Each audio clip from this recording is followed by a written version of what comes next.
Preconceito em tempos de Covid-19. Vamos refletir um pouco sobre essa temática?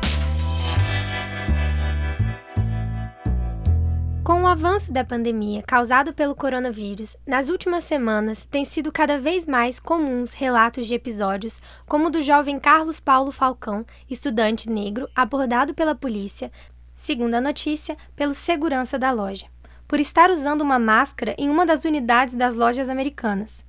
Ou da estudante da UFRJ, Marie Okabayashi, no metrô do Rio de Janeiro, abordada por uma idosa que proferiu diatribes como chinesa porca e sua nojenta, sugerindo que ela estaria passando doença para todo mundo. O que há de comum e o que estes episódios representam? Na verdade, estes episódios explicitam, em um momento de crise econômica e na saúde pública, o quanto ainda perdura na desigual sociedade brasileira os preconceitos de raça, de gênero, de geração, entre tantos outros.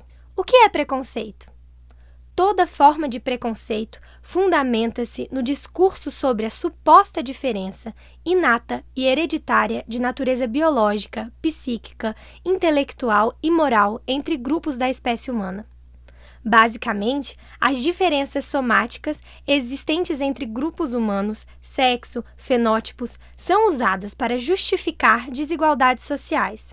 Ou seja, para legitimar por que alguns devem ser mais poderosos do que outros, ou por que uns devem mandar e outros devem obedecer. No Brasil, o preconceito, como descrito acima, raramente é assumido e identificado no dia a dia pelas pessoas. Isso ocorre porque o preconceito é mascarado por outras ideias e valores, tais como a ideia de que todo brasileiro é cordial, camarada, amistoso, amigo, ou de que todos somos um povo mestiço, um povo composto por pessoas que se misturam e não um povo que se segrega. Vamos te explicar um pouco mais essa ideia de cordialidade e democracia racial. A ideia do brasileiro como um sujeito cordial apareceu na década de 1930 e esteve intimamente interligada ao período do Estado Novo, que se preocupa em difundir a falsa imagem de que o Brasil é um país onde existiria uma democracia racial.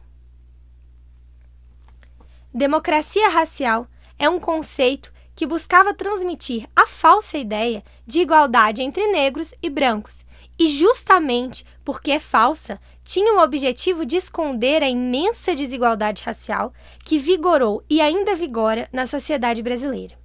Por isso, a ideia de povo cordial e mestiço é apenas uma espécie de nuvem de fumaça que oculta relações sociais desiguais de opressão e dominação. Reproduzir ideias e práticas que naturalizam a desigualdade racial é racismo. Mas vamos te explicar um pouco mais o que é racismo. Racismo é um conceito que você já deve conhecer, mas é sempre bom retomar a sua origem e falar sobre as diversas formas que ele pode se manifestar. O racismo enquanto conceito aparece no vocabulário político entre a Primeira e a Segunda Guerra Mundial. Embora o conceito seja relativamente recente, as práticas que ele nos remete são muito antigas, mas também muito presentes. A própria ideia de raça é uma criação da modernidade no contexto de colonização das Américas e surge em função da necessidade de diferenciar e hierarquizar os povos, de dominar e manter o poder europeu sobre as colônias. Racismo enquanto teoria, prática política e social pode ser dividido em racismo científico, racismo institucional e racismo diferencialista. O racismo científico surgiu na França no início do século XIX e seu criador foi o Conde de Gobineau. Essa modalidade de racismo defendia a ideia de que a espécie humana é dividida em 3 raças e que elas estão organizadas numa pirâmide racial, na qual o topo é ocupado pela raça branca, no meio a amarela e na base está a raça negra. Com base nessa pirâmide racial, os partidários do racismo científico alegavam que a raça branca estaria no topo porque teria uma suposta superioridade congênita, em oposição à negra, que teria uma alegada inferioridade congênita. Mas o racismo científico apoiava-se também numa outra ideia, a de que a miscigenação é o maior problema para uma nação, porque o miscigenado herdaria o que há de pior nas raças.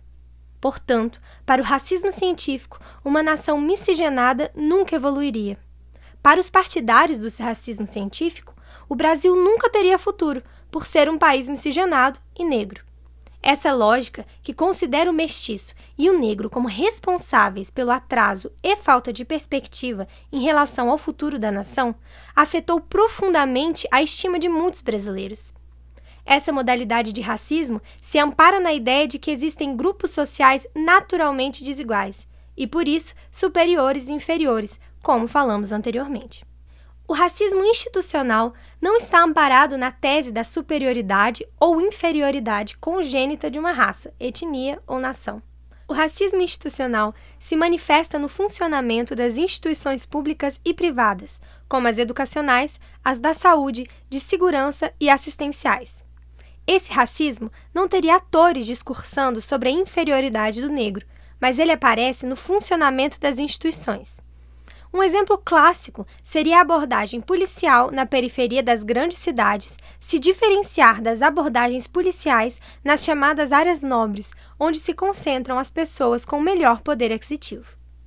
Então, seria interessante observarmos o funcionamento das instituições na atual pandemia do coronavírus. Pois, se as pessoas devem usar máscaras para se protegerem, devemos nos perguntar se jovens negros e periféricos não estariam sujeitos a uma maior repressão por parte dos agentes de segurança. Casos que exemplificam este problema não faltam. E quanto ao serviço de saúde, o atendimento deve ser o mesmo, independente do fenótipo. Mas exemplos não faltam para demonstrar que negros e brancos recebem tratamentos diferentes no serviço de saúde público e, se formos pensar nos países onde não há serviço público de saúde ou que ele é precário, como fica o atendimento da população negra e periférica que não pode pagar? Portanto, cabe a todos ficarmos atentos para que o serviço de saúde não seja discriminatório neste momento que o mundo atravessa um inimigo invisível. Agora, o racismo diferencialista está amparado na ideia da impossibilidade de pessoas de culturas diferentes viverem juntas num mesmo território. Esse racismo não fala em superioridade ou inferioridade congênita, mas na impossibilidade de indivíduos de culturas distintas compartilharem o mesmo solo ou território. Como dissemos, o racismo reduz as pessoas à sua etnia, com base em estereótipos, atributos biológicos, cor de pele, fenótipos e percepções sociais. No período colonial e imperial, os escravos não eram legalmente reconhecidos como sujeitos de vontade, e por isso eram considerados coisas, objetos da vontade de seus proprietários. E sendo coisas, eles estavam sujeitos a serem dados, vendidos, trocados e usados para atividades de ganho. Entre as atividades de ganho, podemos citar a prostituição, que muitas negras escravizadas foram submetidas pelos seus senhores, que viam nessa atividade uma das formas de aumentarem seus rendimentos. Com o fim do sistema escravista no Brasil e com o desenvolvimento de novas relações de trabalho baseadas no trabalho livre assalariado, o Estado brasileiro não implementou políticas públicas visando integrar a enorme população negra e mestiça às novas relações de trabalho. O Estado Nacional seguiu a lógica do racismo científico, que afirmava que uma nação de população negra e mestiça estava incapacitada para progredir. Nesse sentido, o Estado implementou políticas que incentivaram a imigração de europeus com o claro intuito de branquear a população e assim garantir a falsa ideia do progresso. Como consequência disso, a população negra e mestiça foi empurrada para trabalhos degradantes e forçados a viver em péssimas condições habitacionais. Além dos episódios que citamos anteriormente, há casos como o do apresentador Marcão do Povo, da emissora SBT, que sugeriu a criação de um campo de concentração para abrigar aqueles diagnosticados com o coronavírus. Com tal proposta, este senhor revela a ideologia fascista em sua forma mais pura. Os doentes são inúteis e não devem ser tratados, mas abatidos.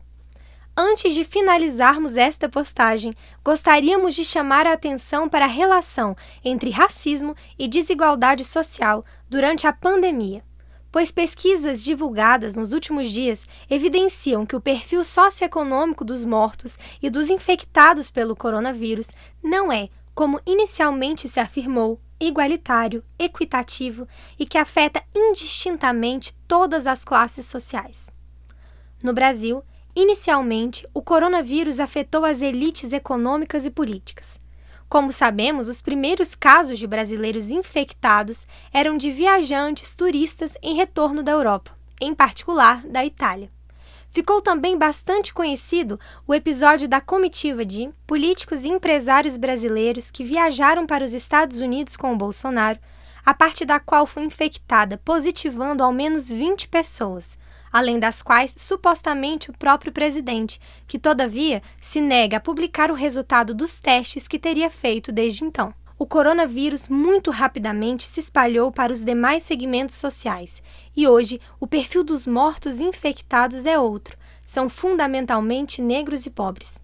A maioria da população brasileira é composta por afrodescendentes, pretos e pardos, e estes são a maioria nas comunidades carentes das grandes cidades brasileiras, vivendo em regiões com péssimas condições sanitárias. Diante do avanço da pandemia no Brasil, essa população que é econômica e socialmente vulnerável já está sendo a mais afetada.